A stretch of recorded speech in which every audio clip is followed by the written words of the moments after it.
Mike Fisher reporting from Arlington, Texas, where there are two sides of this coin. So let's try to handle both of them. Let's do the Washington side of the coin first. This is impressive. What the Washington football team does on a short week, coming off a 20-9 win against Cincinnati. Once again, doing what it does defensively.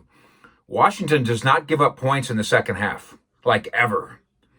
And so you knew the Cowboys were in a little bit of trouble when you got to halftime, and they hadn't done enough offensively. Washington, whether you believe in Ron Rivera being a defensive genius or Jack Del Rio, our old friend, being a defensive genius, or whether you even believe in defensive adjustments at halftime, the numbers say that something goes on in the Washington locker room at halftime, and it pays off in the second half. It did that here. So Washington is now a division leader at 4-8. They are really smart. Antonio Gibson after the game saying, listen, it's a bad division. It's a bad conference. What do we care? Let's take a playoff berth if we can. And Washington is now in control of the ability to do that in the NFC East.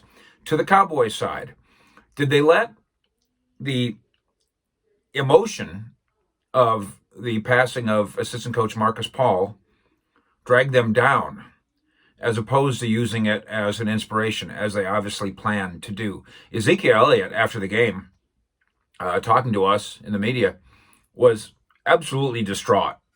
It's as if the burden of this short week and the passing of Coach Paul just finally hit him, and he finally let it out. And it was not fun. And this game for the Cowboys was not fun.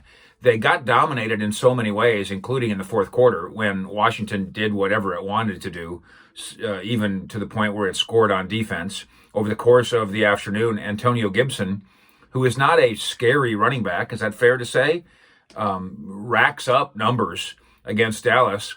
And then you think about it, and you're going Terry McLaurin, especially with his tackle of Jalen Smith to prevent a touchdown, and the Cowboys ended up not scoring a touchdown on what was a pivotal play. That made Terry McLaurin the most valuable receiver on the field. Ezekiel Elliott was not the most valuable running back on the field, not compared to Antonio Gibson. Even the work of Randy Gregory, who got his first sack in 2 years and then got another one as well, and hopefully gained favor with the coaching staff, and Tank Lawrence, who had a sack as well. They were outdone by Montez Sweat, who had the pick six, and then Chase Young, who really is such an energetic kid. The Washington defense feeds off what he does. Yes, the Cowboys had injuries. The Zach Martin thing, you're taking out one of the best offensive linemen in the world, and it's hard to replace that. The Cowboys secondary also was dinged up and using safeties at cornerback and all the rest. But this is a game of attrition. The Cowboys lost the game, and they lost the game of attrition. Washington won the game of attrition, and Washington won the game. Fish in Arlington, Texas, out.